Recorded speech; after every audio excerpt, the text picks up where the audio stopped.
KGF 2ల తర్వాత యష్ 1000 కోట్ల క్లబ్లో పడిపోయారు.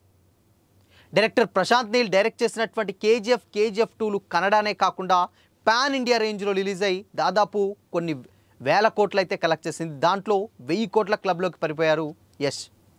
దాదాపు 2.5 ఏళ్ళు పూర్తవుతున్నా కానీ ఇప్పటి వరకు కూడా ఆయనకు సంబంధించినటువంటి సినిమా అనౌన్స్ చేయలేదు.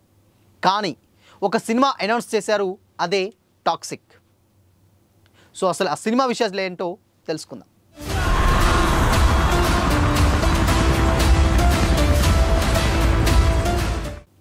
Hi hello, welcome to Disha TV. KGF 2ల తర్వాత యష్ రేంజ్ ఏ రేంజ్లో పెరిగిపోయిందో అందరికీ తెలిసిందే. పాన్ ఇండియా రేంజ్లో రిలీజ్ అయినటువంటి కేజీఎఫ్ 2లు సినిమాలు యావత్ భారతదేశాన్నే కలెక్షన్ల కోట్లు కలెక్ట్ చేశాయి. అయితే దాని తర్వాత ఆయన ఏ సినిమా కూడా అఫీషియల్గా అనౌన్స్మెంట్ ఇవ్వలేదు. ఏంటి అంటే అంత పెద్ద సక్సెస్ వచ్చిన తర్వాత నెక్స్ట్ ఏం సినిమా చేయబోతున్నారని కూడా చాలామంది ఫ్యాన్స్ కూడా చాలా ఈగర్గా వెయిట్ చేశారు, యావత్ భారతదేశం అంతా కూడా. అయితే దాని తర్వాతనే ఆయన ఒక సినిమా అనౌన్స్ చేశారు, అదే టాక్సిక్. గీతూ మోహన్ దాస్ డైరెక్షన్లో టాక్సిక్ అనే సినిమాలో నటిస్తున్నారు ప్రజెంట్ యష్. ఈ సినిమా దాదాపు భారీ బడ్జెట్ తోటి అయితే ఈ సినిమా రిలీజ్ అవబోతుంది. అయితే ఈ సినిమాకి అంటే టాక్సిక్ అన్న తర్వాత a fairy tale for grown ups అనేది ట్యాగ్ లైన్ అన్నమాట. సో ఈ ట్యాగ్ లైన్ ఏంటంటే దీనికి రిఫరెన్స్ ఏంటంటే చిన్నప్పుడు మనం అనగనగా ఒక రాజు అనేది ఒక కథలు చిన్నపిల్లలకు చెప్పేటువంటి కథలను మనం విన్నాం.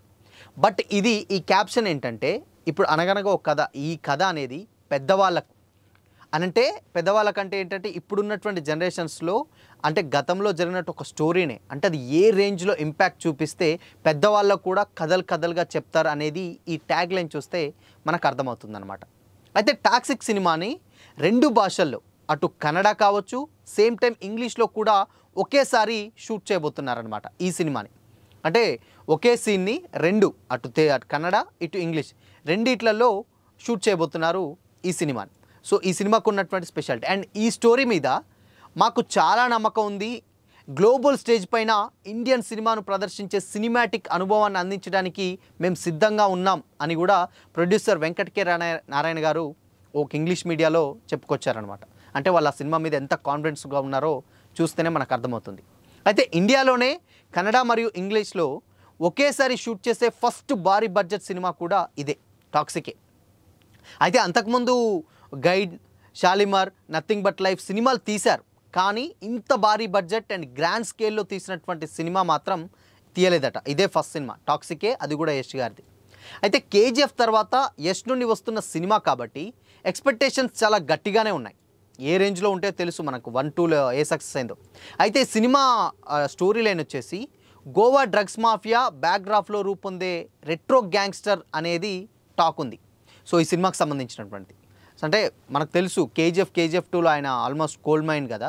సో దీంట్లో అంతే యాక్షన్ కావాలంటే గోవా డ్రగ్స్ మాఫియా బ్యాక్డ్రాప్లో రెట్రో గ్యాంగ్స్టర్ అనేది ఈ సినిమా స్టోరీ అనేది టాక్ అయితే ఉంది.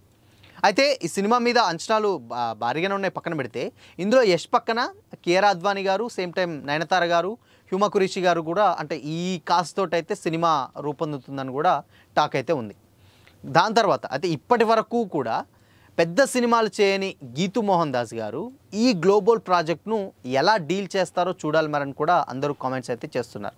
సో ఆయన ఇంతకుముందు ప్రీవియస్ తీసినటువంటి సినిమాలు కానీ లేదంటే ఆయన డైరెక్ట్ చేసిన సినిమాలు కూడా ఈ రేంజ్లో కాదు అండ్ బై లాంగ్వేజ్లో ఒకేసారి షూట్ చేసిన సినిమాలు కూడా ఏమీ లేవు. బట్ ఫస్ట్ టైం అటు కన్నడలో తీయాలి, సేమ్ టైం ఇంగ్లీష్లో తీయాలి. సో కాబట్టి ఇది ఈవెన్ తెలుగు, తమిళ్, కన్నడ, మలయాళం ఎలా అయితే హిందీ రిలీజ్ చేస్తారో ఇంగ్లీష్లో కూడా రిలీజ్ చేయడానికి ఒరిజినల్గానే ఈ సినిమాని షూట్ చేస్తున్నారు.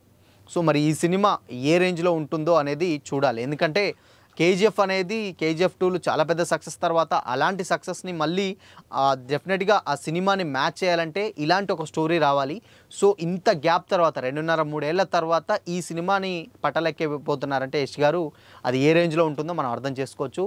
ఎనీవే సినిమా ఎలా ఉంటుంది పక్కన పెడితే బట్ డైరెక్టర్ అప్రిషియేట్ చేయాలి. ఎందుకంటే అంత చిన్న డైరెక్టర్ని అంటే అఫ్కోర్స్ ఆయన పెద్ద సినిమాలు చేశారు అనుకోండి, బట్ పెద్ద ప్రాజెక్టులు అయితే పెద్దగా చేయలేదు. అలాంటి ఒక డైరెక్టర్ని నమ్మి యష్ గారు ఈ సినిమా అయితే తీస్తున్నారు. సో టాక్సిక్ సో దాని క్యాప్షన్ కూడా ఇందాక మనం అనుకున్నాం కదా, అనగనగా ఒక కథలు పెద్దవారికి చెప్తే ఎలా ఉంటుందంటే ఒక మాస్ లీడర్ అంటే గ్యాంగ్స్టర్ని ఏ రేంజ్లో ఎలివేట్ చేస్తే అలాంటి టైటిల్ ఒకటి వస్తుందో అలాంటి ఒక టైటిల్ తీసుకొని సినిమా తీస్తున్నారంటే ఇంకా వాళ్ళు యాక్షన్ బ్యాక్గ్రాఫ్లో మాత్రం ఎలాంటి సందేహం లేదని అయితే అర్థమవుతుంది. ఎస్పెషల్లీ యష్ గారి గురించి మనందరికీ తెలిసిందే కాబట్టి. సో మరి ఈ డైరెక్టర్ ఇంత చిన్న సినిమాలు చేసినటువంటి డైరెక్టర్ పాన్ ఇండియా ప్రాజెక్ట్ని ఎలా డీల్ చేస్తారో నిజంగానే వెయిట్ చేయాల్సిందే మరి.